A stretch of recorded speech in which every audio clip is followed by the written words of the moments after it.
So, have you ever been taking the Ielts reading test and just felt like it's designed to trick you? Well, guess what? You're not wrong.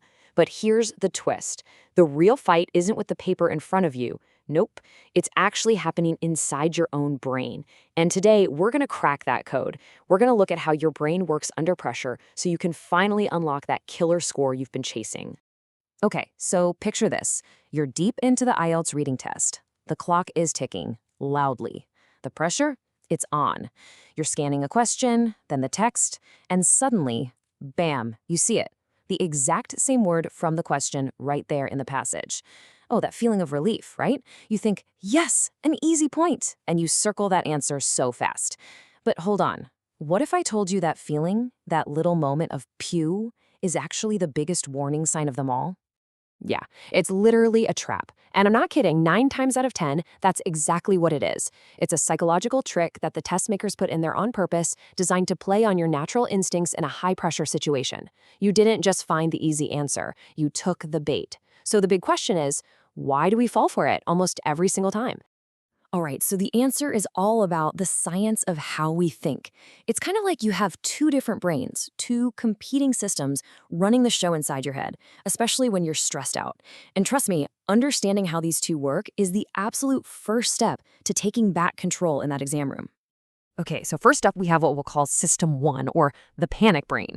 Think of this as your ancient lizard brain fight or flight mode. It is super fast, it's all emotion, and it's lazy. It absolutely loves taking shortcuts to save energy. So when that clock is ticking down, your panic brain just completely takes over. It's screaming at you, go, go, go. Find the fastest, easiest answer right now. And what's the easiest shortcut imaginable? Yep, that identical word match. But then you've got its opposite, System 2. Let's call this your logic brain.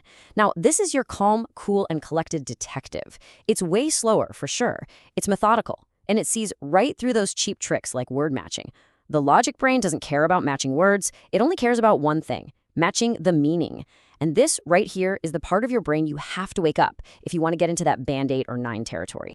So when you see them side by side like this, the battle going on in your head becomes super clear, right? The panic brain is all about speed, just reacting, grabbing onto that low-hanging fruit, the word match. But the logic brain, it's all about slowing down, analyzing, and it knows the real answers are usually disguised as synonyms or paraphrased ideas.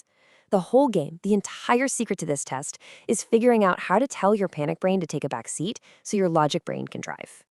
Okay, so that all sounds great in theory, but how do we actually do it? In the middle of the test, with the clock ticking, how do you flip that switch from panic to logic? Well, it's not magic, it's a strategy, and it's totally doable. So let's get down to business. I'm going to give you a simple 3-step plan to make that switch happen. It's just 3 steps. Ready? 1. Kill the word match. 2. Follow the evidence protocol. And 3. Create friction. That's it. Think of these as your new rules of the game. Now, let's break down what each of these actually means. All right, step 1 is all about a complete mindset shift. We need to install a new rule of thumb in your brain, and it goes like this. If the word is identical, it's a trap. If it's a synonym, it's the truth. From now on, I want you to have a hardwired suspicion of easy matches. When you see that identical word, your brain shouldn't go hooray, it should go, wait a second. Because the real answers are almost always paraphrased. They're testing if you get the idea, not just if you can spot a word. Step 2, the evidence protocol. This is huge. This is where you completely stop trusting your gut. That feeling that an answer is right, that's just your panic brain guessing. Instead, you're now a detective at a crime scene. Your job is to find cold, hard evidence in the text. Your new motto is, if you can't underline the proof, the answer doesn't exist, period. And if you look and there's just no evidence, nothing to prove it true and nothing to prove it false, boom, you know with 100% confidence that the answer's not given. And finally, step 3. This one might sound a little crazy, but stick with me. Create friction. The big idea here is you have to slow down to speed up. Your panic brain is a speed demon. It just wants to rush. So the moment you feel that wave of panic start to rise, that's your signal. I want you to just stop. Take 1 deep breath. Inhale for 3 seconds. That's it. That tiny little pause is what we call friction. It's like hitting the brakes just long enough to interrupt that panicked rush and give your calm, logic brain a chance to get in the driver's seat. Now, when you put all 3 of these steps together, it's not just a few new tricks. It fundamentally changes your entire approach to the test. You're going to stop being a passive reader, and you're going to become an active hunter. And believe me, this isn't just some cute analogy. It's a game-changing mindset. And the difference between these two roles, it's like night and day. Think about it. The passive reader just kind of wanders through the text, trying to understand it like a story. They get lost in all the interesting little details, their panic brain gets involved, and they run out of time. But the active hunter, they're on a mission. They are completely logical, totally focused, and have one single goal: find the target. So here's your new toolkit. Here's how a hunter thinks. That long passage, it's not a story, it's your map. And those questions, they're not a test of your comprehension, they're your coordinates. X marks the spot. Your only job is to use those coordinates to find the target on the map, confirm it's the right one, and then get to the next target. This is a search and find mission, not a Sunday afternoon read in the park. Okay, let's wrap this up. The whole strategy, everything we've talked about, it all comes down to one simple, powerful idea.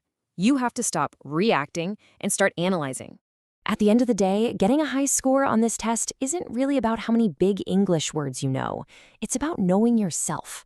It's about understanding the little glitches in your own thinking when the pressure is on. The real secret is knowing how your own panic brain tries to trick you with those easy-looking shortcuts. Because once you see the trap for what it is, it stops being a trap. So I want to leave you with a question to think about for your own practice. What is it that makes your panic brain just go haywire? Is it the matching headings questions? Or maybe those super annoying true, false, not given ones? Seriously, think about it. Because figuring out your personal trigger, that's the first real step to using this whole new logical approach and finally taking control of this test.